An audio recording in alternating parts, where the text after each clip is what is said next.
नमस्कार।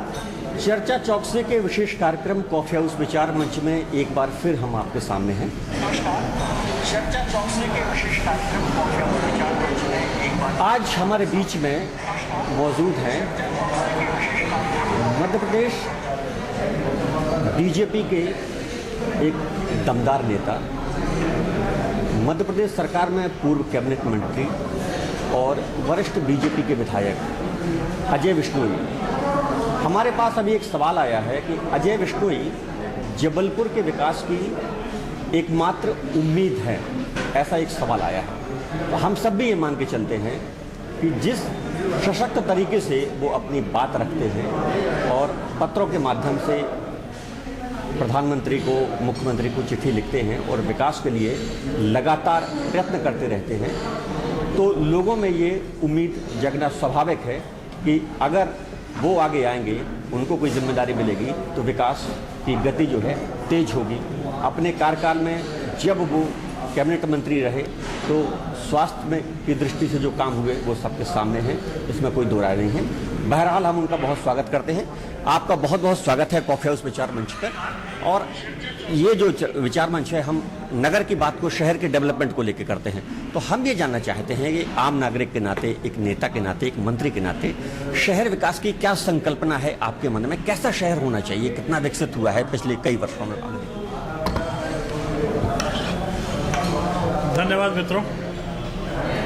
पहली बात तो इस चर्चा में मुझको आमंत्रित करने के लिए धन्यवाद।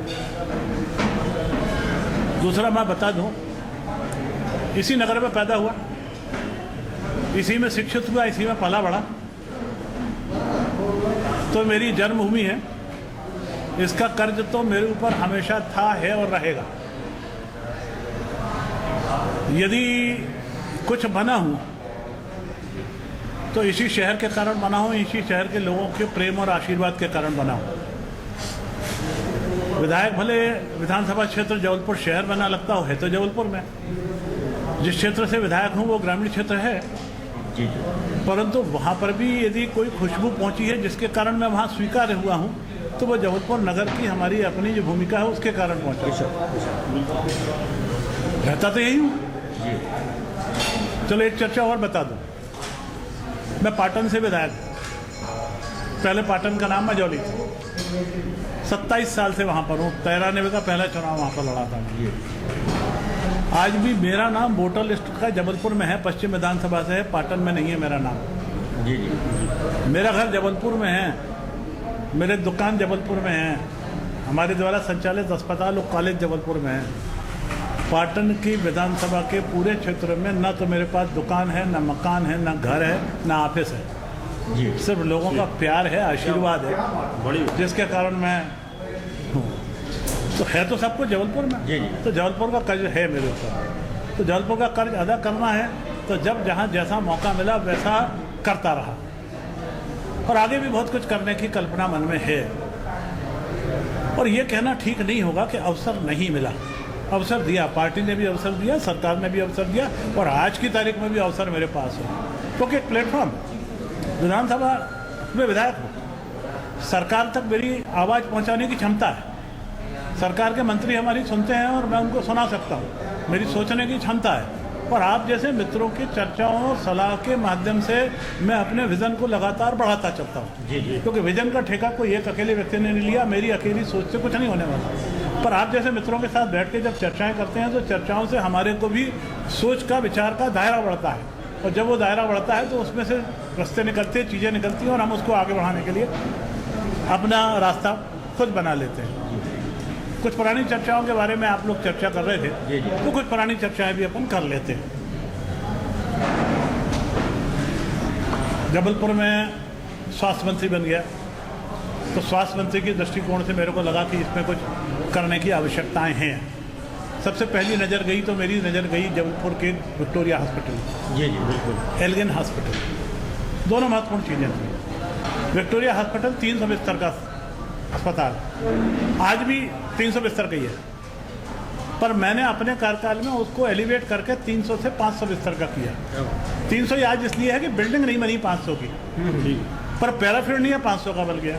उसके कारण 500 बिस्तर के लिए जो आवश्यक पोस्ट होती हैं क्लास 1 की, क्लास 2 की, डॉक्टरों की, नर्सों की, स्टाफ की, वो स्वीकृत कर दी उसी समय मैंने। वो स्वीकृति होने का फ़ायदा ये मिला कि जो हमारे क्लास 2 के लोग क्लास 1 में प्रमोट हुए, क्योंकि मैंने उस समय प्रमोशन भी बहुत किए थे, जो क्लास 1 में प्रमोट हुए उनको जबलपुर छोड़ के नहीं जाना पड़ा और हम उन डॉक्टरों से वंचित नहीं हुए। आज भी जितने डॉक्टर यहाँ पर हैं वो इसी कारण है कि हमने उनको 300 से 500 का बिस्तर करके उनके लिए पोस्ट यहाँ पर क्रिएट कर दी। उसके कारण हम उसको यहाँ पर एकोमोडेट कर पाए और बहुत सी व्यवस्थाएं वहाँ पर चालू कर पाए। हम एल्गिन हॉस्पिटल की बातचीत कर लें।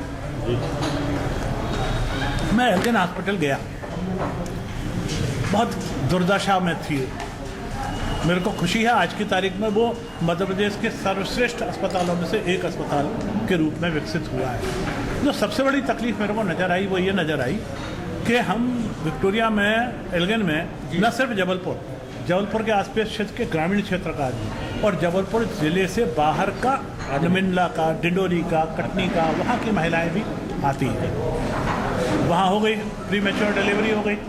प्री मैच्योर डिलीवरी हो गई तो वो जो बच्चा है उसको चाहिए इंक्यूबेशन चाहिए, उसको NICU चाहिए, उसको है NICU चाहिए कहाँ, तो उसको रेफर कर दिया जाता था मेडिकल जाके। अब वो जो बेचारा डिंडोरी मंडला से आया हुआ व्यक्ति है जो साधनहीन है, सामर्थ्यहीन है, तब तो वो सरकारी अस्पताल में आके पड़ा हुआ है, वो उसकी हालत आप विचार कीजिए। बच्चा पड़ा है मेडिकल कॉलेज के NICU में और बीवी पड़ी है एल्गिन हॉस्पिटल में। वो कहाँ दौड़े, कैसे दौड़े, कैसी व्यवस्थाएं संभाले। कुछ तो बच्चे यहाँ से वहाँ ट्रांसफ़र करते अपनी जीवन लीला समाप्त हो जाती थी शुरू होने के पहले। तो उस स्थिति में हमने सबसे पहला काम ये किया कि NICU डेवलप किया और one of the best NICU के रूप में डेवलप हुआ। वहाँ के डिलीवरी रूम, वहाँ के वार्ड जो हैं उन सबको विकसित किया गया, साफ़ सफाई की चिंता की गई। एक बात हमको उस पर मिला, उसके कारण आज वो सबसे बेहतर है। मेरे को सबसे बड़ा सुकून है। और मैं, आप सब जानते हैं कि हमारा स्वयं का अपना हॉस्पिटल है, वहाँ पर भी ये सारी व्यवस्थाएं हैं, पर मेरे पास आने वाले प्रत्येक व्यक्ति को, महिला को मैं सलाह देता हूँ कि तुम मेरे हॉस्पिटल में मत आओ, किसी प्राइवेट हॉस्पिटल में मत जाओ। तुमको अच्छी डिलीवरी कराना है, मुफ्त में कराना है, उल्टे पैसे पाना है तो आप सीधे एल्गिन चले जाइए। ये मैं उनको प्रेरित करता हूँ और मैं ये दावे के साथ कहता हूँ कि मेरे अस्पताल के साथ साथ आप जबलपुर के जितने अस्पताल हैं प्राइवेट, उन सारे अस्पतालों से बेहतर यदि डिलीवरी की कहीं व्यवस्था है तो वो एल्गिन हॉस्पिटल में। मैं लोगों को प्रेरित करता हूँ वहाँ जाओ। अब भी यहीं मेरे साथ आया था वो कोड बताने के लिए ना, अभिषेक सेन, वो मेरे पास आया और मेरे से कहने लगा कि मेरी पत्नी को बच्चा होना। किसको दिखा रहे हो? उसने डॉक्टर का नाम बताया। मैंने उस डॉक्टर को फ़ोन लिया, उसने कहा नहीं भैया सीजर तो करना पड़ेगा। मैंने कहा कोई बात नहीं, सीजर कर लेंगे, पर एक बात बताओ, इसको हम तुम्हारे यहाँ से उठा ले जाए एल्गिन में कर दें तो कोई दिक्कत? कर ले नहीं है। हमने उसको एल्गिन शिफ्ट करा दिया।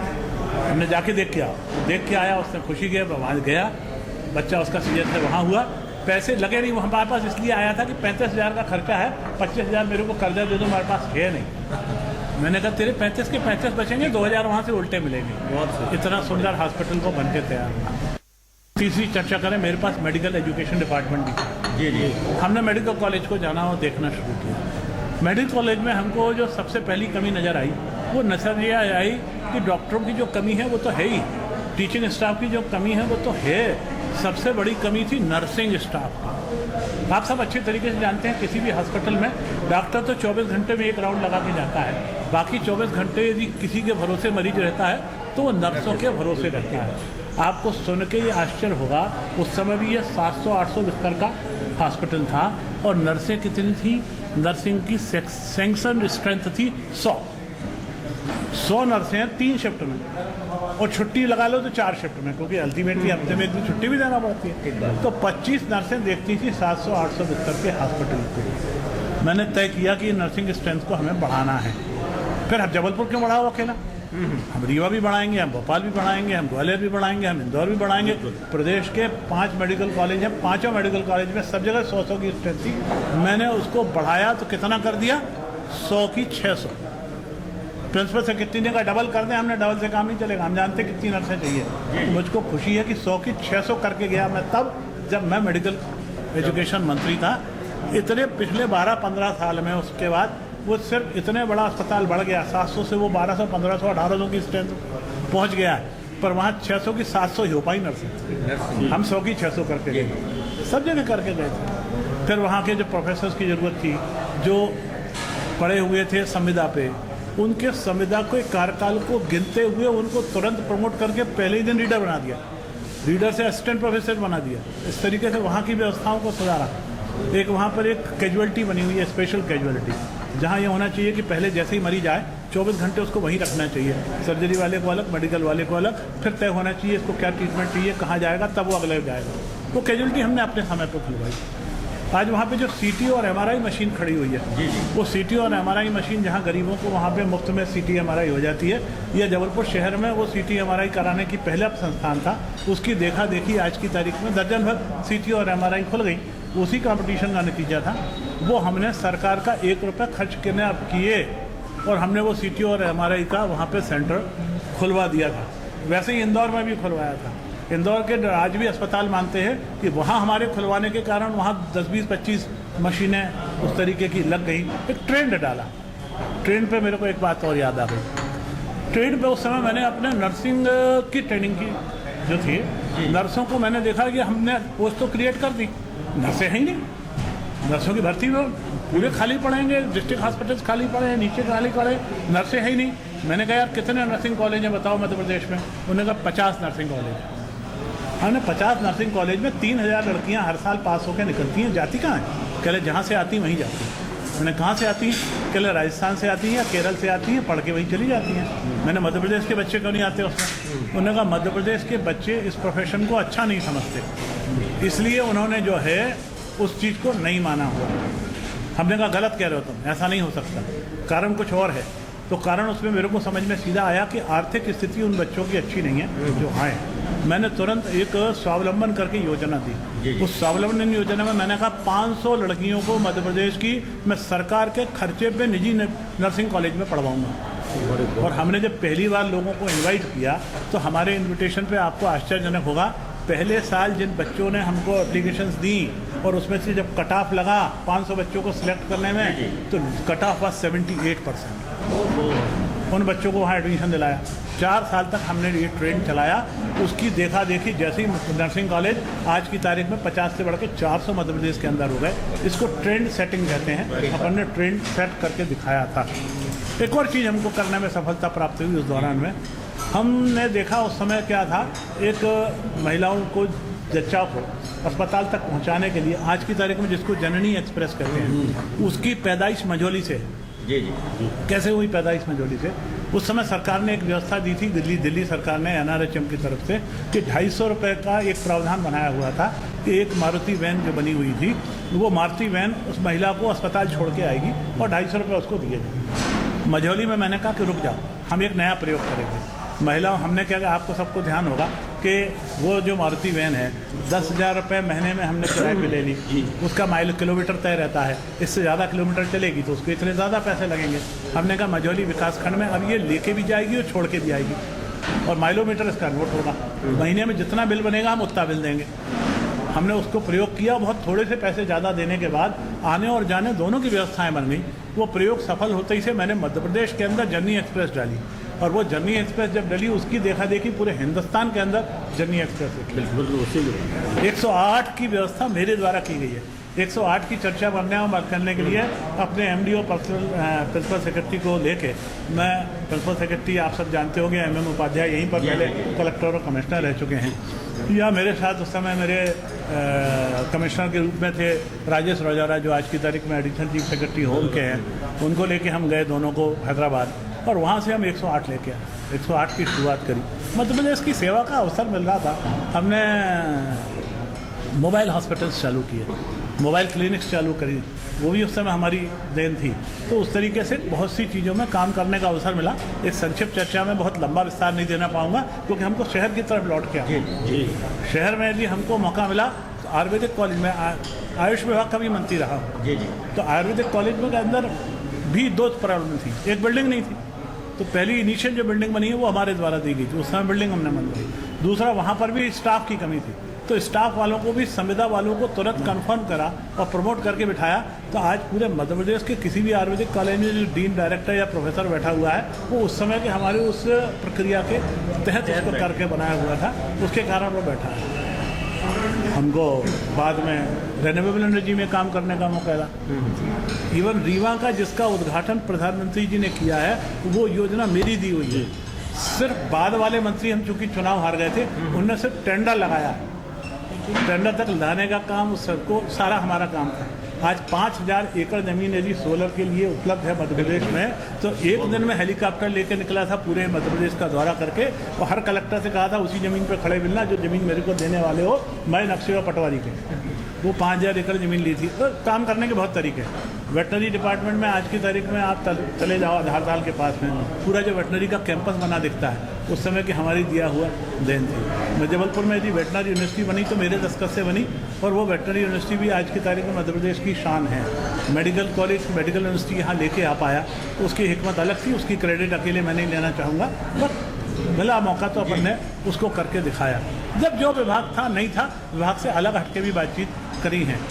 आपने प्रभात साहू जी से चर्चा की होगी, आप प्रभात साहू जी से पूछेगा कि जब वो महापौर थे तो मैं इस बात की चिंता करता था कि कोई कमिश्नर की पोस्टिंग यदि यहाँ हुई है नगर निगम जबलपुर में, तो वो तब तक ज्वाइन नहीं करेगा जब तक वो हमारे घर पे बैठ के प्रभात साहू से बात नहीं कर लेगा, और प्रभात साहू ओके कहेंगे तब वो ज्वाइन करेगा, नहीं तो ज्वाइन नहीं कर सकता। एक और उदाहरण देना चाहता हूँ। प्रभात साहू जी का मेरे पास फ़ोन आया, नगर के विकास पे आ गए कि टेलीग्राफ की पीएनटी की दीवार तोड़ना है जी, और हमको कोर्ट से स्टे वैकेट करा लिया है, पर कलेक्टर गुलशन बाबरा कह रहे हैं कि हम उसमें आपको मदद नहीं करेंगे, लॉ एंड ऑर्डर में हम आपको पुलिस फोर्स नहीं देंगे। बात नहीं कल हमने 12 मशीन जेसीबी की लगा रखी हैं, पर कलेक्टर हाथ धरने तैयार नहीं है। हमने गुलशन बाबरा जी से बातचीत करी, हमने क्यों भाई क्या दिक्कत है तुमको? कहला साहब मैं ऑल इंडिया सर्विसेज का IAS का हूँ, वो भी गवर्नमेंट ऑफ इंडिया की है, मैं कैसे उसको तोड़वाने की बात करूँ? मैंने कहा यार तुम गलतफहमी में क्यों गिरे हो, तुम मध्य प्रदेश कैडर के हो, जी ऑल इंडिया सर्विसेज के हो, पर कैडर तुम्हारा मध्य प्रदेश है, और आज की तारीख में तुम जबलपुर कलेक्टर हो, तो तुम्हारी प्राथमिकता कल जबलपुर की है, और जबलपुर की प्राथमिकता उस सड़क को चौड़ा होना है। उसको समझ में आ गया। आधे घंटे के अंदर उसने प्रभात साहू को फ़ोन किया कि सर हम आपको फोर्स दे रहे हैं, और वो टूट गए और बन गया। और जब जहाँ जैसी आवश्यकताएं बढ़ी उस तरीके से अपन ने बढ़ा था। प्रभात साहू जिस दिन शपथ ले रहे थे, उन्होंने शपथ लेते समय कहा था कि ये 4 प्रमुख सड़कें मैं शहर के अंदर आने वाली लूँगा। मैंने दूसरे दिन उनको पत्र लिख दिया था, ये 4 में से 2 मेरे भरोसे कर दो, मैं करवा दूँगा।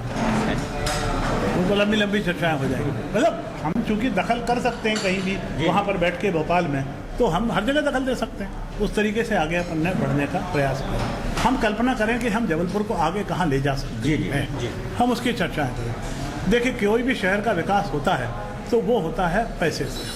पैसे का अर्थ ये नहीं है कि जो सरकार पैसा देगी उससे सड़क बनेगी, कि उससे पाइपलाइन बनेगी, कि बाकी चीज़ें बनेंगी, वो तो हो ही रहा है, चल ही रहा है। और हमारे आपने थोड़ी देर पहले कहा है, नगर निगम के भूतपूर्व महापौर यहाँ पे चर्चा करके गए हैं, उस विषय पर वो काफ़ी कुछ बोल के गए होंगे। मैं उन विषयों को छोड़ के दूसरे विषयों पर बातचीत करना चाहूँगा। पैसा यदि आपकी हमारी जेब में है, यानी जबलपुर शहर की जनता की जेब में पैसा है, तो वो जाएगा बाजार में, तब अच्छा बाजार बनेगा, तब अच्छी दुकानें आएंगी, तब अच्छे होटल आएंगे, तब अच्छे रेस्टोरेंट आएंगे, तब एम्यूजमेंट की सिस्टम्स आएंगे। यदि मेरी जेब में पैसा नहीं है, आपकी जेब में पैसा नहीं है, तो हम नहीं जाएंगे बाजार। तो बाजार में कोई इस चीज़ को क्यों डेवलप करेगा? हमारे जबलपुर में शुरुआत जो हुई, आप सब चूँकि उस उम्र के हैं जो हमारे से बहुत ज़्यादा दूर के नहीं हैं, उन सब की अपन बात करें तो पुरानी यादें आपको होंगी कि पुरानी यादों में हम बातचीत करें। 20-25 साल के जबलपुर में और आज के जबलपुर में फ़र्क है। बिल्कुल। मैं सड़कों की बात नहीं कर रहा, मैं पानी की पाइपलाइन की बातचीत नहीं कर रहा, मैं बाजार की बात कर रहा हूँ, मैं दुकानों के चमकते चेहरे की बातचीत कर रहा हूँ, या माल बनने हैं उनकी चर्चा कर रहे हैं, या हमारे पास मल्टी स्क्रीन आ गई हैं हम उनकी बातचीत कर रहे हैं। उसका कारण क्या है? आप सब इस बात के गवाह हैं कि हम सब की एवरेज आदमी की जो है स्पेंडिंग पावर बढ़ गई, उसके कारण बाजार बढ़ गए। स्पेंडिंग पावर बढ़ने के कई कारण हैं, हमारी आपकी सबकी, चाहे सरकारी हो चाहे गैर सरकारी हो, तनख्वाह बढ़ गई, उसके पर जेब में ज़्यादा पैसा आने लगा। दूसरा एक सबसे बड़ा योगदान जो रहता है शहर की संपदा को मजबूत करने का, बाजार को मजबूत करने का कारण, वो रहता है ग्रामीण क्षेत्र। ग्रामीण क्षेत्र में सबसे बड़ी फाइनेंशियल पावर है वहाँ के किसानों के हाथ में। तो जिस तरीके से मध्य प्रदेश की सरकार ने किसानों को मजबूत किया, उनको 0% ब्याज दे के, उनको इरिगेशन की फैसिलिटी दे के, उनकी धान नहीं खरीदती थी कांग्रेस की सरकार खरीदना शुरू करी, उसकी जेब में पैसा गया, गेहूं खरीदना शुरू किया, उसकी MSP बढ़ाते चुके चले गए, वो उसको कई चीज़ें इस तरीके की सुविधाएं दी। वहाँ पर जो उत्पादन बढ़ा, उस उत्पादन के बढ़ने के कारण उनकी जेब में पैसा आया, वो पैसा लेके आया जबलपुर के बाजार में, तो जबलपुर के बाजार में चमक आई। तो ये एक बड़ा कारण था, उसके कारण जबलपुर का विकास हुआ। अब पुरानी बात कर लें हम, तो जबलपुर आश्रित किसके ऊपर था? जबलपुर आश्रित था vehicle factory, ordnance factory, Khamaria factory. यहाँ काम कौन करता था? मजदूर। जबलपुर का सिर्फ लेबर कह दो वहाँ पे या मजदूर कह दो, एक सीमित आय, जिनकी आय 10,000 से सब कम थी और कम हुआ करती थी उस समय, तो 1,000, 2,000, 5 पे भर्ती हुआ करते थे लोग में। उनसे क्या उम्मीद करते थे कि वो जबलपुर में आके कहाँ खर्च कर देंगे। दूसरा बना MPB हेडक्वार्टर, अगेन क्लर्क ज़्यादा थे, इंजीनियर्स कम थे, उनके पास भी खर्च करने की पावर नहीं थी। तीसरी बड़ी ताकत हम मान के चलते थे कि हमको बड़ी भारी नियामत मिल गई हाई कोर्ट। उस हाई कोर्ट में भी वकील गिने चुने थे, ज़्यादा तो वहाँ मुंशी बाबू क्लर्क वगैरह आपको मिले हुए थे। तो हमारे को जो इन्वेस्टिंग पावर था वो नहीं था, उन सब के कारण थे। अब वो सब बढ़ना प्रारंभ हुआ है, तो वो इस पूरे पैराफर्निया के कारण बढ़ा है। जब वो बढ़ा है तो हमको और विकास के बारे में विचार करना चाहिए और आगे बढ़ के चलना चाहिए। एक और चीज़ है जिसके कारण अपने आपने चर्चा करी थी, टूरिज़्म। जी, टूरिज़्म का भी बहुत से लोगों ने प्रयास चालू है, हमारे पार्टी के नेता हैं वो प्रयास कर रहे हैं, अच्छी बात है, मैं उनको समर्थन करता हूं, और उनके प्रयासों से कुछ टूरिज़्म में बढ़ावा हुआ भी है। उस टूरिज़्म के कारण भी शहर का नक्शा बदलता है, पर मैं समझता हूँ कि उसमें और बहुत कुछ करने की आवश्यकता है, करने वाले कर रहे हैं, उस दर में दखल नहीं देता, इसलिए उसके बारे में बात नहीं करता। अब दूसरी चीज़ क्या हो सकती है? दूसरा मेरा सोचना है कि जबलपुर को एक्टिविटी का जब तक हम सेंटर नहीं बनाएंगे तब तक विकास जबलपुर का नहीं होगा। एक्टिविटी का सेंटर क्या हो सकता है? हम इंडस्ट्री पर भी बातचीत करेंगे, कौन सी टाइप की इंडस्ट्री आ सकती है उस पर भी अपन बातचीत करेंगे, पर मैं उसके पहले सहज और सरल छोटी छोटी बात करूँ। छोटी बातों में मैं कहना चाहता हूँ एक्टिविटी यहाँ हो सकते हैं कि हम स्पोर्ट्स, क्रिकेट का इतना बड़ा ग्राउंड बन के तैयार है, पर कोई क्रिकेट का टूर्नामेंट नहीं होता। क्यों नहीं होता? कि वहाँ पर जिस प्रकार की गैलरी की आवश्यकता है वो गैलरी वहाँ पर नहीं है। उसको बना दोगे तो कुछ गेम ऐसे होने लग जाएंगे जिसको देखने के लिए दुनिया आएगी, या बड़े गेम होंगे तो उनके साथ खिलाड़ी आएंगे, तो उनके लिए होटल में रुकने की व्यवस्था बनेगी, गाड़ी घोड़े की व्यवस्था बनेगी, तो उसका विकास हो सकता है। दूसरा, उसी के बगल में बना वेलोड्रम। वेलोड्रम क्या है? साइकिलिंग। आपको जान के खुशी होगी, वो वेलोड्रम ऐसे सिर्फ 3 हैं हिंदुस्तान में जिनके की पेरिफेरी 550 मीटर की है, बाकी सब जगह औसतन 250 मीटर के होते हैं। यहाँ 2 चक्कर में 1 किलोमीटर की रेस पूरी हो जाया करती है, और आप जान के आपको और जितनी खुशी दी मैं उससे ज़्यादा बड़ा दुख दे रहा हूँ।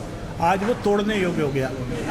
मैंने कोशिश की कि उसका सुधार हो जाए, उसमें निर्माण हो जाए। पहले मैंने आज से 2 साल पहले फौज के लोगों का साथ लिया, GRC के लोगों को लेके आया। एक मिस्टर पिनाकी को मैंने कलकत्ते से बुलवाया, जो इंटरनेशनल इसके खिलाड़ी हैं और इंटरनेशनल कोच हैं और मैनेजर हैं, उनसे आके उसके करवाया। एक प्रोजेक्ट बनवाया था मैंने कि किसी प्रकार ये पूरा हो जाए। अभी पिनाकी जी से मेरी फिर पिछले महीने भर से बातचीत चल रही है।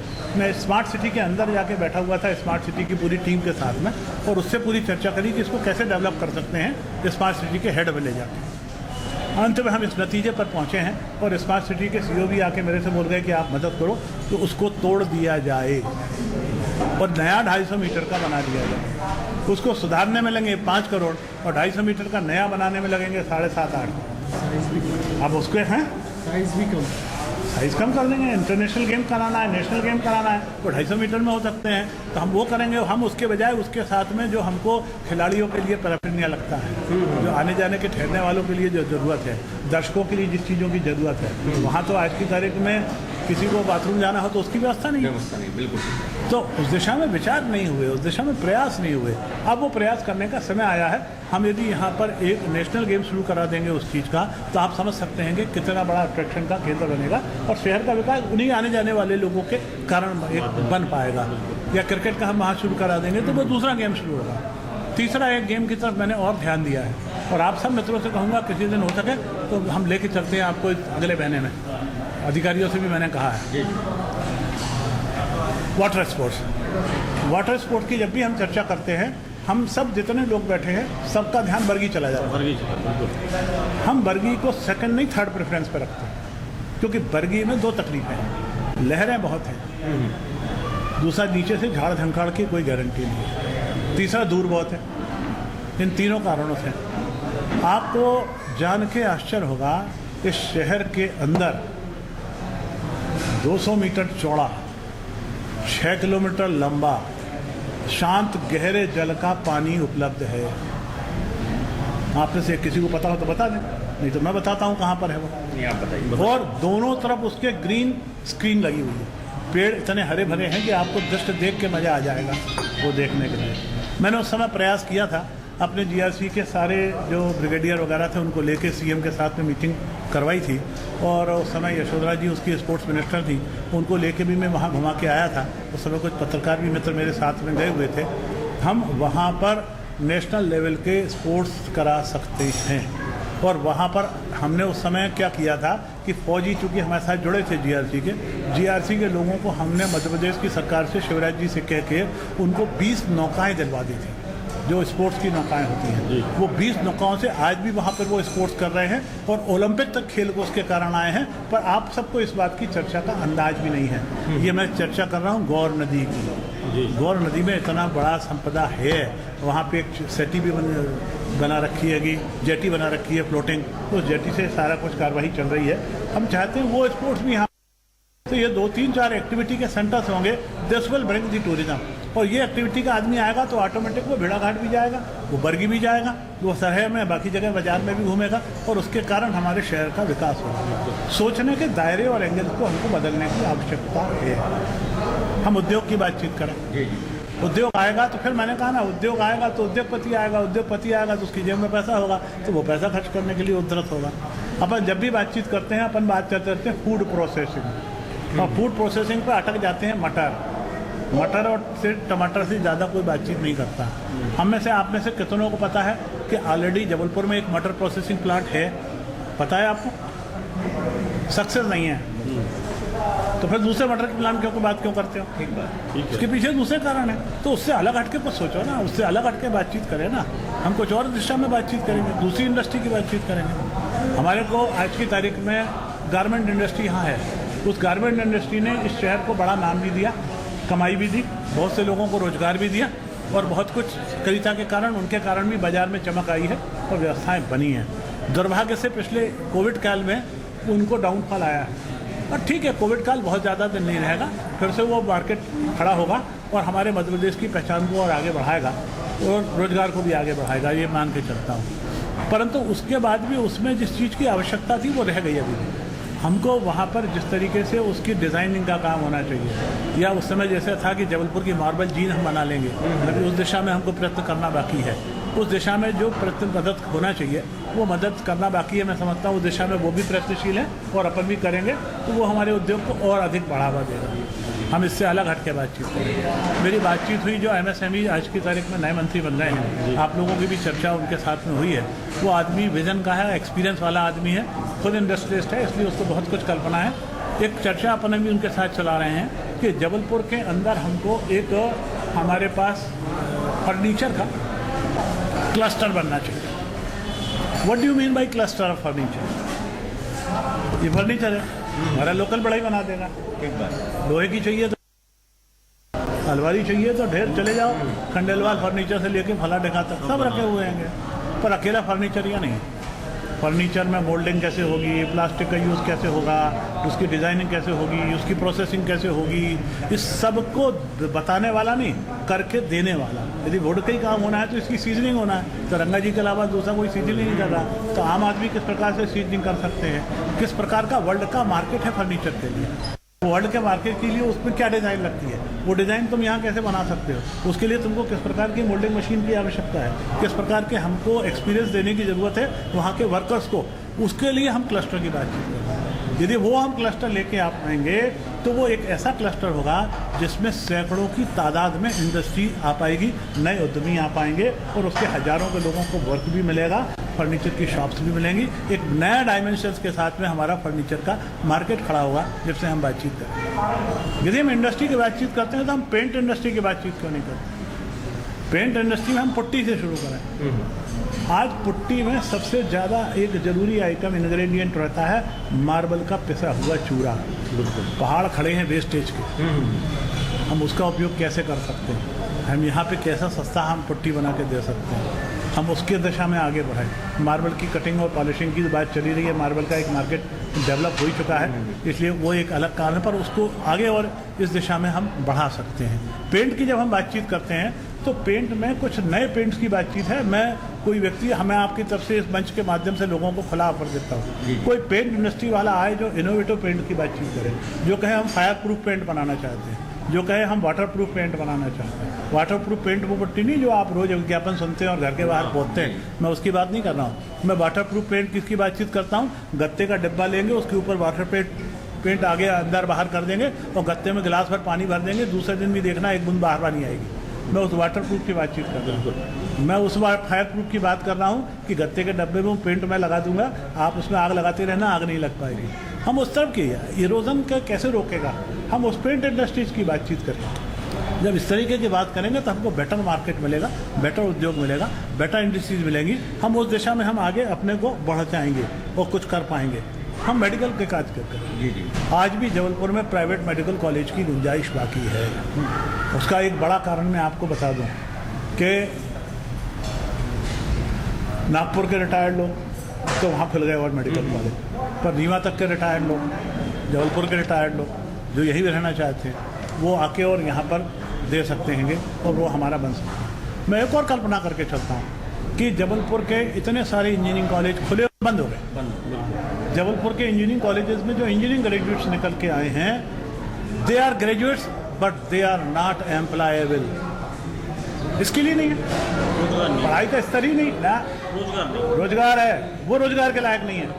क्षमा करें, एबिलिटी की कमी है। बिल्कुल बिल्कुल बता रहा हूँ, उनको जो पढ़ाना चाहिए वो पढ़ाए नहीं, रट्टा मारा, डिग्री ली और बड़े हो गए। मार्केट वाला उसको घर में घुसने देने तैयार नहीं अपनी फैक्ट्री के अंदर। तेरे को आता क्या है, तू डिग्री लेके आ गया तो मैं थोड़ी इंजीनियर मार लूँगा। आज समय इंजीनियर्स की सबसे बड़ी ज़रूरत है। 5-10 हज़ार रुपये के रोजगार के लिए जबलपुर का इंजीनियरिंग ग्रेजुएट मारा घूम रहा है। उसको एम्प्लॉयबल कैसे बनाना, उसके लिए भी एक आवश्यकता है कि एक यहाँ पे इंस्टीट्यूट उसी के लिए खोला जाए कि वो 3 महीने 6 महीने के अंदर, जैसे मैंने आपसे कहा ना, TCS के साथ हम अपने विधानसभा क्षेत्र के अंदर लोगों को एम्प्लॉयबल बनाने की कोशिश कर रहे हैं। जी। ऐसा एक यहाँ पे इंस्टीट्यूट खोलने की मेरी कल्पना है कि जहाँ हम यहीं के पैदाई इंजीनियरिंग कॉलेज के जो स्टूडेंट्स निकल के आए हैं, 3 महीने 6 महीने में उनको ये सिखा देंगे तू CV कैसे लिखेगा, तू इंटरव्यू कैसे फेस करेगा और तू स्किल कैसे अपनी जिसमें तू पास हुआ है वो कैसे डेवलप करेगा कि ताकि तू एम्प्लॉयबल बन जाए। इसी प्रकार से हम कहते हैं नर्सिंग है, नर्सिंग कॉलेज की लड़कियाँ जो निकली हुई हैं उनको आज की तारीख में पूरी दुनिया के अंदर नर्सेस की कमी है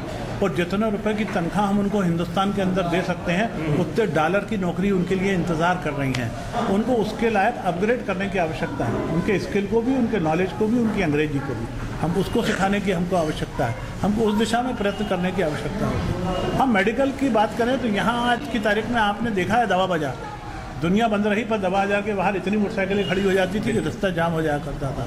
तो यहाँ इतनी दवा बिक रही है तो हम दवा के प्रोडक्शन की दिशा में क्यों नहीं विचार कर सकते हैं। अभी आपके डोंगरिया चौरिया में 2 दवा के प्लांट लग रहे हैं। एक आपके पुराने मित्रों का, किसी को नाम होगा, मट्टू गोस्वामी का याद होगा, उनके मट्टू गोस्वामी के लड़के इस मामले में बहुत होशियार हैं। वर्षों से मास्को के अंदर एक धोखा जमा हुआ है, एक यहाँ जमा हुआ है, वो वहाँ पर प्लांट डाल रहे हैं, वो वहाँ फैक्ट्री डाल रहे हैं। और भी ऐसी इंडस्ट्रीज़ को, फार्मास्यूटिकल को यहाँ इन्वाइट किया जा सकता है, जिसके कारण ऑलरेडी जो उपलब्ध मार्केट है उसका प्रोडक्शन यहीं करके हम यहाँ की स्थिति में आगे बढ़ रहे हैं। हम फैब्रिकेशन की बातचीत हमने आपसे कर ली, बड़े फैब्रिकेशन की बातचीत करें तो जो स्किल वाले हैं, वेयर हाउस आज की तारीख में इतने जबलपुर में उन्नत चले जा रहे हैं। इंदौर का आदमी आके वेयर हाउस बना के देके जाता है। यहाँ अमिताभ जैन का बेटा वो हैगा, वो कर रहा है, हमने उससे बनवाया वेयर हाउस। इसको प्रमोट करने की आवश्यकता है। लोकल और स्थानीय लोगों को, लोकल फॉर वोकल जिसको है ना, तो हमको आपको वोकल होना पड़ेगा, तब लोकल को हम सपोर्ट कर पाएंगे और लोकल को सपोर्ट करेंगे तब हम अपने शहर को कर्ज चुका पाएंगे और शहर को हम प्रमोट कर पाएंगे, उस दिशा में हम आगे बढ़ पाएंगे।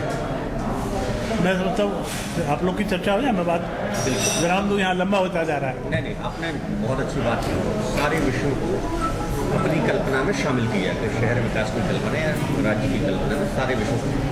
शुरू में आपने नगर को और एक लाइन और बोल दो, एक विषय और बोल दो। मेरी कल्पना जो है, जी, मेरी कल्पना यह है कि जबलपुर के बाईपास के उस पार 500 एकड़ की लैंड ली जाए। जी। खरीदना पड़े तो खरीदी जाए, एक्वायर करना पड़े तो एक्वायर करो, पैसा देना पड़े तो पैसा पैदा करो। वहीं बनेगी मंडी, वहीं बनेगी फलों की मंडी। अब तो खैर मंडी की कल्पना ही ऑब्सोलीट होती जा रही है। जी जी। और वहीं बनेगा स्टेडियम।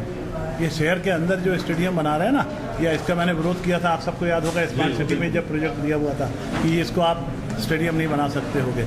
इस सब के लिए ज़रूरत क्या है, आप जबलपुर की मंडी की जो ज़मीन है वो हज़ारों करोड़ रुपए की है, और आज की तारीख में वहाँ कमर्शियल एक्टिविटी हो सकती है, वहाँ इंटरटेनमेंट के लिए दूसरी फैसिलिटी हो सकती है, तो वहाँ मॉल खुल सकते हैं और वहाँ से हज़ारों करोड़ पैदा कर सकते हैं, और इसी पैसे को बाहर लगा के हम पूरे जबलपुर शहर की जो आवश्यकताएं हैं उसकी पूर्ति करने के लिए हम वहाँ जा सकते हैं। तो आप प्लीज़। बहुत अच्छी बात की आप, लेकिन हम आपकी एक बात लेके आप शुरू में जब अपने नगर को और ग्रामीण को अलग अलग करके देखा ना, तो हमें लगता है जबलपुर ग्रामीण और नगर सब एक ही है, सबके विकास की बात है अपनी बात।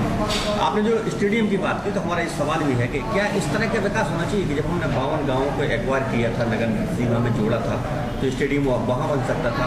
लगातार पॉपुलेशन की ग्रोथ हो रही है, तो आपके पास आज की तारीख में 2 स्टेडियम हो सकते थे, एक पुराना जो आपने बोला उसका ग्रोथ भी किया। तो इस तरह का जब डेवलपमेंट होता है, तो इसके पीछे प्रशासन की या शासन की या नेताओं की मंत्री की क्या मंशा रहती है? देखिए, अभी तो शहर विकास जो हो रहा है वो किसी भी शहर में हर जगह सीमाएं बढ़ रही हैं, और आपने पूरे वर्ल्ड के स्टेटिस्टिक्स निकाल के देख लीजिए, तो आने वाले 5 साल 10 साल के अंदर हिंदुस्तान नहीं दुनिया की 52% आबादी शहर में रहने के लिए आने वाली, मतलब 52 हो जाएगी परसेंटेज हो गई। तो हर शहर को बढ़ाने के लिए ज़रूरत है, उसको नज़र में रखते हुए एक काम शुरू हुआ। पर जो शहर में नए गांव के इलाके जुड़ते हैं, उनका विकास जिस गति से होना चाहिए वो नहीं हो पाता है, परंतु हमने जोड़ लिया है, तो उसको आगे पीछे बढ़ेंगे तो जो आने वाली चीज़ है। मैं एक और बात कल्पना कर रहा हूँ, लिख के भी दे के आया हूँ, कमलनाथ जी को भी दिया था, कमलनाथ जी की सरकार चल गई, वो नहीं कर पाए, हालांकि उन्होंने पसंद बहुत किया हमारे उस प्रोजेक्ट को। अब मैंने शिवराज जी के साथ बैठ के उस विषय में बातचीत की है। मेरी कल्पना क्या है कि जबलपुर के पेरीफेरी में हर जगह 1000 1500 मकान हम अफोर्डेबल हाउसिंग बनाएं। किन के लिए? 5 लाख 10 लाख रुपए की कीमत वाले, जिसकी EMI 10,000 से ऊपर नहीं है, उसको लोन दिलाने का काम भी हम करेंगे। हमने सरकार से कहा आप तो हमको सिर्फ सरकारी ज़मीन अलाट करो, जिसका पैसा हम देंगे मतलब जो भी कंपनी आएगी वो कंपनी उसका पैसा देगी, मुफ्त में नहीं मांग रही आपसे, जो आपकी गाइडलाइन रेट हो उस रेट से हम उस पर पैसा चार्ज करना है। फिर उसमें आपको एप्लीकेशन आप बुलाना, हाउसिंग बोर्ड बुला ले, अलाट भी आप ही कर देना किसको देना है। हमारा काम सिर्फ रहेगा उसको 2 साल के अंदर वो बना के और उसको लोन दिलवाने की जवाबदारी भी हमारी, वो ऐसा करेंगे, वो डेवलपमेंट हमारा विकास का आएगा, उसके कारण बहुत सी चीज़ें प्रदेश में आएंगी। एक अगर एक सवाल पूछे कि अगर आपकी कल्पना में ये सब बारी बातें हैं, तो पिछले 15 वर्षों में आपकी सरकार रही, सब जगह रही है, तो क्या कहीं विकास की गति कम रही? किन कारणों से रही? नहीं, बिल्कुल नहीं रही कम। मैंने आपको बहुत सी चीज़ें शुरुआत में गिना दी जिनको हम कर पाए। देखिए, 2 चीज़ें हैं, विकास की गति रुकी नहीं, विकास क्रमशः आगे चलता चला गया। अनुभव समय के साथ साथ आता है, वो हमारे साथ शुरुआती समय में जितना अनुभव था, जितना हमको कार्यक्षेत्र मिला, उतने कार्यक्षेत्र में हम काम करते चले गए। आज की तारीख में हमारे पास एक लंबा अनुभव है, उसके कारण हम बहुत आगे तक की बातचीत कर रहे हैं। अब हम उसकी दिशा में कदम बढ़ाएंगे। पहले हमारा बजट जो था, जिस समय दिग्विजय सिंह जी का आखिरी बजट हमने देखा था, वो था 30,000 करोड़ का। अभी शिवराज जी का बजट आया 2 लाख प्लस करोड़ का। अब हमारे पास साधन बढ़ गए, तो साधन बढ़ गए हैं तो हमारी सोच की सीमा बढ़ गई, हम उस दिशा में बात कर रहे हैं। एक बार और जितने भी हमारे मंच पर लोग आए, उन्होंने कहा है कि इंदौर का डेवलपमेंट की तुलना करते हैं लोग, उस तुलना में अपने को पीछे पाते हैं। बिल्कुल ठीक कह रहे हैं आप। मैंने फिर कहा ना, वहाँ जो इंडस्ट्रियलाइजेशन, लैंड की वैल्यू, हम वहाँ IDA के साथ में काम करते थे, तो IDA से हम जबलपुर इंदौर के मेडिकल कॉलेज के लिए 5 करोड़ रुपए ले लेते थे कि लाओ दो। JDA की हालत है क्या? JDA अपने पैरों पर खुद नहीं खड़ा, वो खुद नहीं खड़ा इसके कारण कि उसके पास जितना भी विकास उसने किया है उसमें से उसको आय उतनी नहीं हुई कि वो खुद ही खड़ा हो पाए। पर इंदौर में चूँकि वहाँ पहले से संपदा थी और वहाँ की प्रॉपर्टी की वैल्यूएशन ज़्यादा था, तो उस प्रॉपर्टी को बेच के उसने बड़ा मुनाफा कमाया, उस बड़ा मुनाफे से उसने बड़ा विकास किया। उसमें एक बात और निकल के आई कि पॉलिटिकल इच्छा शक्ति की बात भी है कि दोनों दल मिलकर इंदौर में रहते हैं। यहाँ कुछ ऐसा लोग बोलते हैं कि अलग अलग कहने की बात है, ये कहने की बात है। ईमानदारी के साथ ये है कि वहाँ की जो भौतिक ओरिजिनल स्ट्रेंथ है, उस स्ट्रेंथ के कारण वो ऊपर उठ गए। वो ऑलरेडी एक ऊंचे प्लेटफॉर्म पे थे, इसके कारण आज की तारीख में ऊंचाई पे खड़े हुए दिखते हैं। हम आज भी फिर कहते हैं दोबारा, कोई भी विकास प्राधिकरण हो, विकास प्राधिकरण का काम मकान बनाना, दुकान बनाना और बेचना नहीं है, उसका काम है विकास को दिशा देना। आप दिशा दो कि इस तरह विकास होना चाहिए, उसके लिए आप रोड बना दीजिए, आइडेंटिफाइड कर दीजिए और चलिए। आप एक रोड बनाई है कि हमको 200 मीटर 250 मीटर कितनी चौड़ी सड़क चाहिए, उसके दोनों तरफ 500-500 मीटर विकास के लिए ले लीजिए, उतनी लैंड भर एक्वायर कीजिए, उसके पीछे की लैंड को छोड़ दीजिए उसके लिए जिसकी है। आप बहुत बड़ा मुंह बनाने की कोशिश मत कीजिए कि मैं सब खुद ही कर लूँगा। ऐसी कोशिश की गई, इसके कारण जितने प्रोजेक्ट उनके थे, जितनी स्कीम्स थी, आज भी सब अधूरी पड़ी हैं, एक भी आगे नहीं बढ़ पाए। डिजिटल इंडिया से राकेश मिश्रा हूँ। संपूर्ण समग्र विकास की बात की जा रही है, शहर ग्रामीण प्रदेश, लेकिन कहीं ना कहीं लंबे समय तक विकास की रफ्तार की रही, लेकिन मंच पर और भी लोग आए, इच्छा शक्ति, पॉलिटिकल इच्छा शक्ति की बात सामने आती है, सामंजस्य और तालमेल नेताओं के बीच नहीं आता, जिससे आज भी जबलपुर कस्बाई स्वरूप में विकसित नहीं होता। ऐसा लोग बोलते हैं, इस पर आपका क्या है, अपने अनुभव क्या नजरिए? देखिए, मैंने आपको बहुत से उदाहरण गिना दिए कि मैंने तो हमेशा तालमेल बिठाया जी, चाहे वो नगर के महापौर रहे हों या ईश्वरदास राणे जी रहे हों। हमने हमेशा तालमेल बिठा के तो जो लाने की शक्ति थी वो लेके आए थे।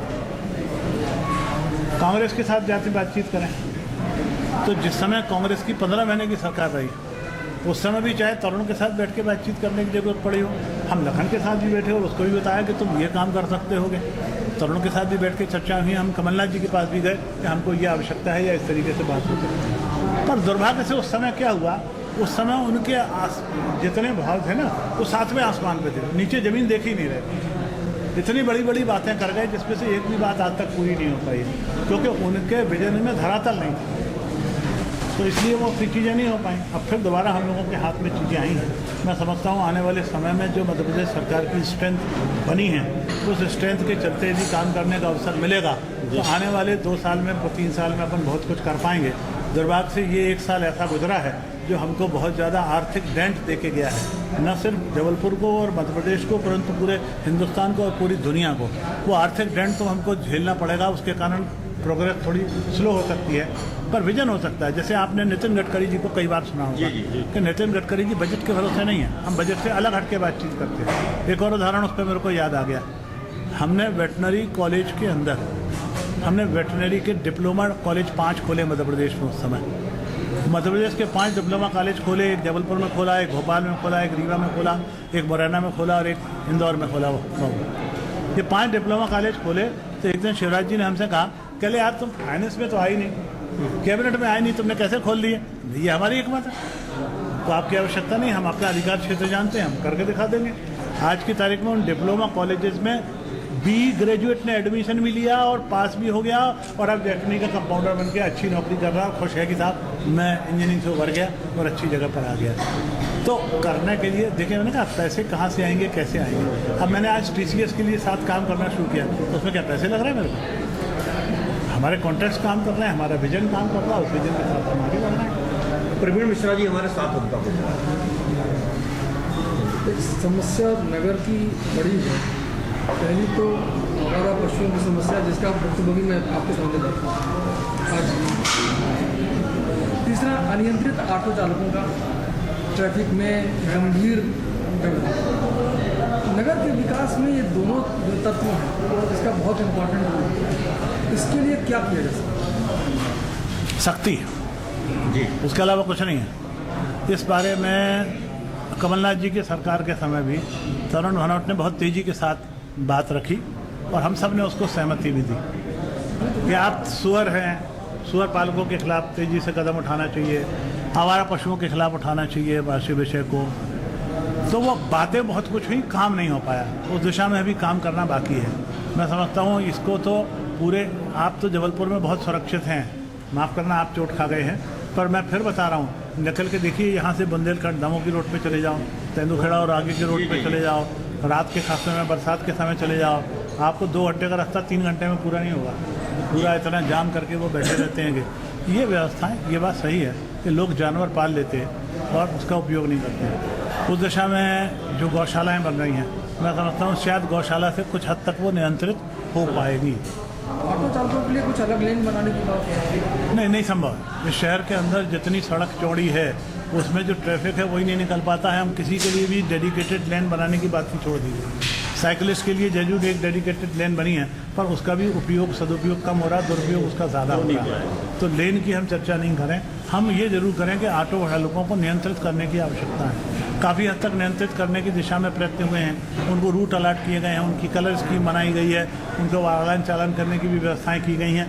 पर वो ठीक है, वो दोनों चीज़ें जुड़ जाती हैं, कई बार उनका रोजगार, कहीं उनकी बेरोजगारी, कहीं दूसरी चीज़ों से जुड़ती हैं बातें, पर वो धीरे धीरे लाइन पे आएगी। एकदम संबंधित एक प्रश्न था जी बताइए कि ग्रामीण क्षेत्र का किसान जब 3 HP का टेम्परेरी कनेक्शन लेता है तो उसे 5,000 देना पड़ता है, शहरी क्षेत्र का किसान जब वही कनेक्शन लेता है तो उसे 7,000 देना पड़ता है। तो इस विषमता को कैसे? विषमता पैसे में नहीं है, विषमता बिजली की क्वांटिटी में है। शहर के अंदर चूँकि 24 घंटे बिजली मिलती है तो वो 24 घंटे अपना पंप चलाता है, इसलिए उससे ज़्यादा पैसे लिए जाते हैं। ग्रामीण क्षेत्र में सिर्फ 10 घंटे की बिजली मिलती है, इसलिए उसको 10 घंटे के पैसे लिए जाते हैं। यहाँ 2.5 गुना वो चलाता है, इसीलिए 3,000 और 7,000 आप देखोगे तो वो 2.5 गुने पे जाके सीट फिट बैठता है। उतने ही पैसे लिए जाते हैं जितने ग्रामीण क्षेत्र से ले रहे हैं, घंटे ज़्यादा हैं, बिजली ज़्यादा है। नीलेश चौधरी हमारे साथ है जी।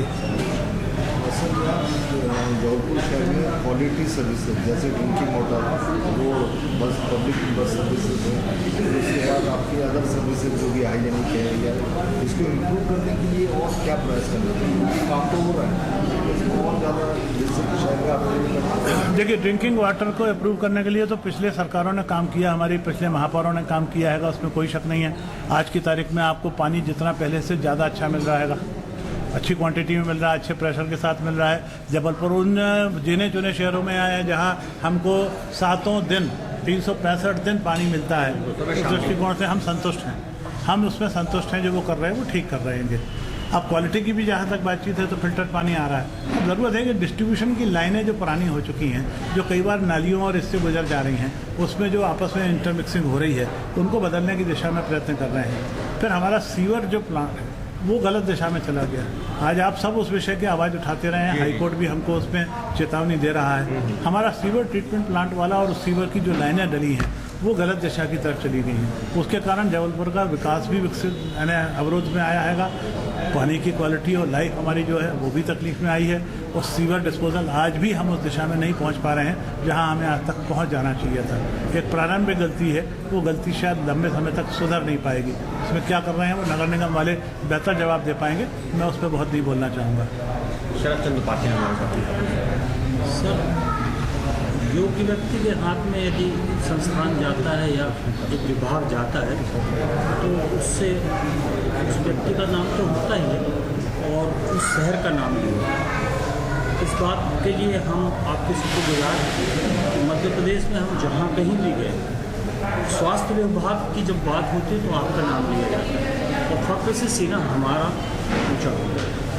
वर्तमान परिस्थिति में जो एक संकट सारे भारत में आया हुआ है, कोविड, अपन देख रहे हैं कुछ प्रदेशों में उन्होंने छोटे छोटे क्लिनिक खोल के रखे जिसमें टेस्टिंग भी कर रहे हैं। और वर्तमान में अभी कल या परसों 5 जगह पर उन्होंने रात में कर्फ्यू भी लागू।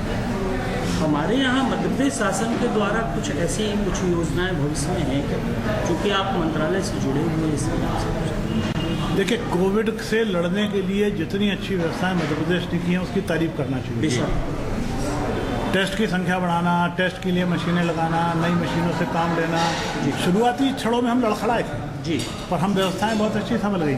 आप सबको ध्यान होगा, मैंने जबलपुर के मेडिकल कॉलेज के कॉफी हाउस में भी एक प्रेस कॉन्फ्रेंस ली थी, तो वहाँ आपको ले चल के दिखाया था कि आप देख लीजिए कि हमारे पास मेडिकल कॉलेज में भी व्यवस्थाएँ हैं, विक्टोरिया हॉस्पिटल में भी व्यवस्थाएं हैं या और भी अन्य जगह व्यवस्थाएं हैं, और वो इतनी व्यवस्थाएं हैं जितनी ज़रूरत है उससे ज़्यादा है। ज़रूरत इस बात की है उस पर भरोसा जागृत करने का। उसमें मैंने आप सबसे मांगा था कि आप भरोसा जागृत कीजिए। आज भी बेस्ट ट्रीटमेंट कहीं होता है तो मेडिकल कॉलेज में होता है, बेस्ट डॉक्टर कहीं है तो मेडिकल कॉलेज में है, बेस्ट फैसिलिटीज़ हैं तो मेडिकल कॉलेज जबलपुर के अंदर है। प्राइवेट लोगों ने कुछ उसका धंधा बनाया, इसकी शॉर्टेज क्रिएट करने की कोशिश करी, रेमडेसिविर इंजेक्शन है उसकी भी शॉर्टेज क्रिएट करने की कोशिश करी, पर सरकार की तरफ से आज की तारीख में न तो पीपी किट की कमी है, न हमारे को किसी प्रकार के मास्क की कमी है, न सैनिटाइजेशन की कमी है, और न अस्पतालों की कमी है, न ऑक्सीजन की कमी है। हर कमी को पूरा कर लिया गया है। तो अब वैक्सीन जिस दिन आएगी, सरकार का हमारा कमिटमेंट है, वैक्सीन भी हम हर नागरिक तक मुफ्त में पहुँचाएंगे। मैं समझता हूँ इससे ज़्यादा और बड़ी बात क्या कही जा सकती है। सारी बात हो गई आपकी। एक प्रश्न निकल के आ रहा है कि एक वर्ग छूट रहा है, साहित्यिक और सांस्कृतिक। आप बहुत समय से जुड़े हुए हैं, सरकार से क्या ऐसा करें कि साहित्य साधकों के लिए कुछ नया हो पाए, उनकी आर्थिक स्थिति बेहतर हो पाए, जो नहीं कर पा रहे हैं। उनका भी एक बड़ा रोल उनका एक योगदान होता है उनके बीच। उनको कैसा सम्मान मिले? जो अभी तक कोई भी सरकार रही हो, एक ही वर्ग हावी रहा है, एक ही विचार रहा है, तो जबलपुर के लोगों को कैसे स्थान मिले, क्या संकल्प है? जो वर्ग हावी रहा, दो कारणों से हावी रहा। उनके संपर्क, उनकी अपने विचारधारा का इन्फिल्ट्रेशन गवर्नमेंट में या विस्तार वहाँ तक था। आज की तारीख में वो वर्ग बहुत ज़्यादा मौजूद नहीं रह गया है। आपके लिए रास्ता खुला है, पर आपको अपनी तरफ उनका ध्यान आकर्षित करना होगा। उसके लिए आपको किसी ऊंचाई पे खड़ा होना का, ऊंचाई आपको खुद ही लेके जाना पड़ेगी। आपकी जो रचना है, आपकी जो क्षमता है, उसको ऊंचाई तक पहुंचाइए कि लोगों का ध्यान आपकी तरफ जाए और लोग आपको बुलाएं और बुला के बोलें कि नहीं, इस चीज़ की करने की आवश्यकता है। तो मैं समझता हूँ कि उसमें कहीं ना कहीं हम अपना आत्मावलोकन करें और तय करें कि हमको कैसे हम अपने आप को ऊंचाई बढ़ा सकते हैं, तब लोग ध्यान आएंगे। हमको जो है याचक नहीं होना चाहिए। हम याचक के दृष्टिकोण से बात नहीं करें। हम तो अपना ध्यान लोगों को आकर्षित करने के लिए अपनी क्षमता को, अपनी ऊंचाई को बढ़ाएंगे तो लोग अपने आप अपनी दिशा की तरफ, अपनी तरफ आकर्षित होकर आएंगे। एक क्वालिटी इंप्रूवमेंट की बात करें आप। बिल्कुल ठीक, मैंने वही बात कही, वही बात। आपकी रचना हो या जो भी आपकी विधा हो, उसमें आप महत्वपूर्ण और बेहतर कर पाएँ तो लोगों को आकर्षण बढ़ेगा, अपने आप सेंटर ऑफ अट्रैक्शन बनने की बात। कॉफ़ी हाउस विचार मंच का ये अभिनव आयोजन चर्चा चौक से, और आज हमारे साथ थे जन विश्वास के प्रतीक पूर्व स्वास्थ्य मंत्री मध्य प्रदेश शासन, वरिष्ठ विधायक, वरिष्ठ भाजपा नेता अजय बिश्नोई जी। और उनकी संकल्पना ये है निश्चित रूप से कि देश के मानचित्र में पूरे भारत में जबलपुर एक उभर कर आए और एक अलग से दिखाई दे। वो स्वास्थ्य हो, शिक्षा हो, पर्यटन हो, पर्यावरण हो, सब के में बेहतर नज़र आए। और हम सब लोगों को विश्वास भी है और भरोसा भी है कि ऐसा एक दिन ज़रूर होगा। और आपकी जो भी संकल्प शक्ति है, यह हम सब की शक्ति है। हम सब मानते हैं कि आपके साथ जुड़े हुए हैं और जबलपुर को एक नई रोशनी मिलेगी। केवल शहर की ओर से इतनी बात कर सकते हैं विकास की हुई, क्योंकि हो सकता है वो कह रहा हो कि सीधे सच्चे वाशिंदे हैं बस्ती के, दानिश इन पर जादू करना ठीक नहीं। और एक बार फिर हम अगले सप्ताह फिर नई शख्सियत से मुलाकात करेंगे, शहर के समग्र विकास पर बात करेंगे। हम अपनी परंपरा के अनुसार एक 5 मिनट और अजय बिश्नोई जी का चाहते हैं कि उनका स्वागत हो जाए।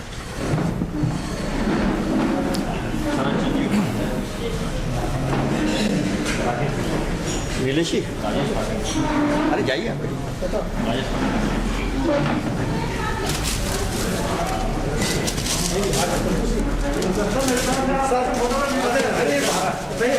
प्रतुल भैया, विजय जायसवाल जी, संतोष रेगा जी, बहुत बहुत अभिनंदन।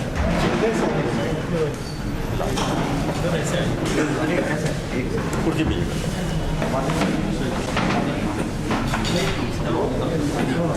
आइए नीलेश जी।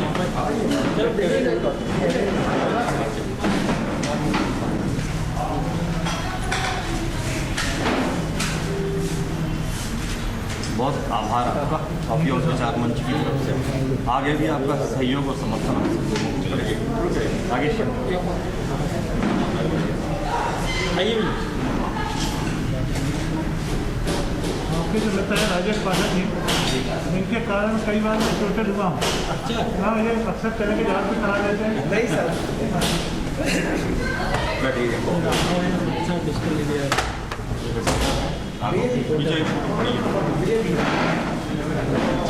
आइए एक तस्वीर तो हो जाए हम लोगों के विचार मंच के साथ।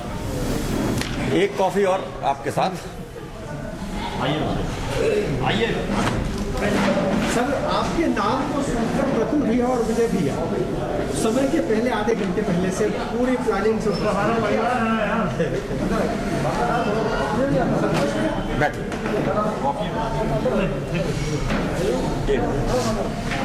एक 2 मिनट हाँ।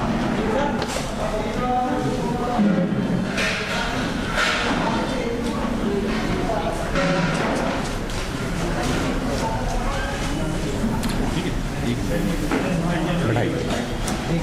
5 मिनट 2 मिनट और लेंगे। नहीं नहीं भैया सामने से जाओ, बाद में लेना, अभी रुक जाओ, बाद में लेना, लिखवा लो पहले।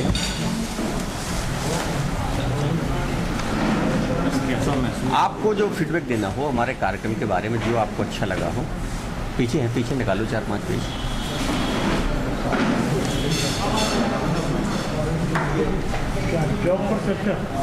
कार्यक्रम कॉफी और विचार मंच चर्चा चौक से यूट्यूब चैनल फेसबुक पर है, ये लाइव चल रहा है अभी भैया।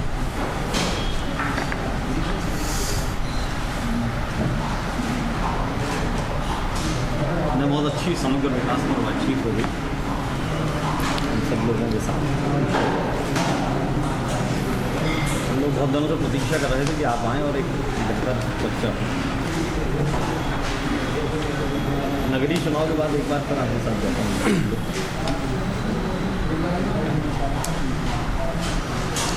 चर्चा चौक से के विशेष कार्यक्रम कॉफी हाउस विचार मंच पर अभी आप पूर्व कैबिनेट मंत्री और पाटन से बीजेपी के वरिष्ठ विधायक अजय विश्नोई के विचार शहर विकास पर सुन रहे थे। उनकी संकल्पना उन्होंने बताई कि किसी भी शहर का, नगर का समग्र विकास किन किन डायमेंशंस पर होता है, सारे डायमेंशंस पर उन्होंने बात की। अगले सप्ताह शनिवार को फिर एक नई शख्सियत के साथ हम विचार मंच पर मौजूद होंगे और शहर की संकल्पना के बारे में उनके विचार जानेंगे, ताकि हमारा शहर लगातार उन्नति के शिखर की ओर आगे बढ़े। चर्चा चौक के विशेष कार्यक्रम में आज इतना ही। अगले सप्ताह फिर आपसे मुलाकात होगी, तब तक के लिए नमस्कार।